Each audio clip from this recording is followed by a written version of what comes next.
Dievu mīļotie ticības brāļi un māsas Jēzu Kristu, vēlos sveikt jūs mūsu Kunga Jēzus Kristus dzimšanas svētkos. Šis ir svētku laiks, kurā mums ikvienam ir patīkami saņemt dāvanas. Es domāju, ka nav cilvēku, kuri dziļi savā sirdī nevēlētos saņemt dāvanas. Mēs varbūt ārēji varam izpaust nevēlēšanos saņemt, bet es domāju, dziļi sirdī mēs ik viens esam patīkami, pārsteigti, iepriecināti, kad mēs saņemam dāvanu. Un es runāju ne tikai par Ziemassvētku laiku, bet cauri visai mūsu dzīvei. Es domāju, ka ir patīkami saņemt dāvanas. Jo mēs zinām, ka ir cilvēki, kas mūs mīl, ka ir cilvēki, kas par mums rūpējās, ir cilvēki, kas par mums atcerās. Atcerās, lai mūs nevis vienkārši apdāvinātu, bet lai mūs iepriecinātu un mums apliecinātu savu mīlestību, savu klātbūtni. Un arī to, ka mēs esam viņiem ļoti dārgi un īpaši. Bet, mīļie skatītāji, mīļie brāļi, māsas, mīļie svētku svinētāji, šajā Ziemassvētku laikā mēs svinam Kristus dzimšanas svētkus. Neatkarīgi no tā, kurā laikā tas tiek darīts, ne jautājums ir par to. Ir kāda viena cita dāvana. Ir viena kāda cita dāvana, ko mēs ik viens varam saņemt, un noteikti daudz no jums jūs to esat jau saņēmuši jau daudzus gadus atpakaļ. Varbūt gadu atpakaļ. Varbūt tikko.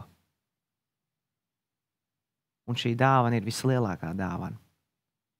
Un šī vislielākā dāvana ir Jēzus Kristus. Un es domāju, ka šī vislielākā dāvana ir visvērtīgākā dāvana, ko mēs ik viens varam saņemt, un ne tikai saņemt, bet dot arī tālāk. Es saprotu, ka nav loģiski, ka tad, kad dzīvē mums dod dāvanas, tad mēs šīs dāvanas, ko mums dāvina, mēs dāvinām tālāk citiem. Bet šī nav vienkārši dāvana. Šī vislielākā dāvana, mūsu kungs un mūsu glābējs Jēzus Kristus, visas pasaules pestītājs, šī nav vienkārši dāvana. Jēzus nāca uz šo zemi, šo grēcīgo zemi pie mums cilvēkiem, grēcīgiem cilvēkiem, lai parādītu savu mīlestību, lai dalītos ar savu mīlestību. Ne tikai ar mani, ne tikai ar tevi personīgi, bet dalītos ar visiem. Dievs šo vislielāko dāvanu vēlas dot ne tikai tev un man, bet ikvienam, visiem, kas nāk pie Jēzus. Tāpēc es novēlu mums visiem šajos svētkos priecāties ne tikai par šīm laicīgajām dāvanām, jo šīs dāvanas nāk un iet un mēs aizmirstam, bet vislielākā dāvana, Kristus, kas ir mūsu kungs un glābējs, to nevar aizmirst. Un ar to ir jādalās. Par to ir jāpastāst kādam, kas to vēl nav dzirdējis un kas vēl to nav saņēmis. Jo šī vislielākā dāvana dod cerību. Šī vislielākā dāvana dod mieru. Šī vislielākā dāvana dod glābšanu un pēcgalā arī mūžīgo dzīvību. Un šis ir apsolījums, kas nāk no mūsu kunga Jēzus Kristus.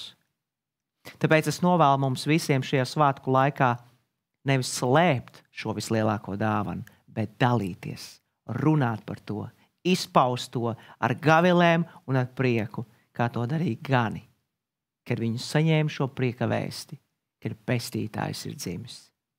Mīļie, lai Dievs jūs bagātīgi svētī šajos Kristus dzimšanas svētkos, lai Dievs svētī jūs un jūsu namus, jūsu mīļos, tuvos un tālos Latvijā un ārpus Latvijas robežām, un lai piepildi katru jūsu namu ar prieku par vēsti, par mūsu glābēju.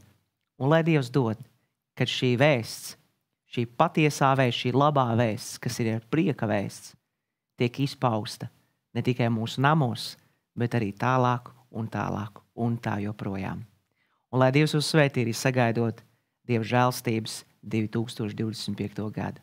Lai Dievs bagātīgi svētī katru.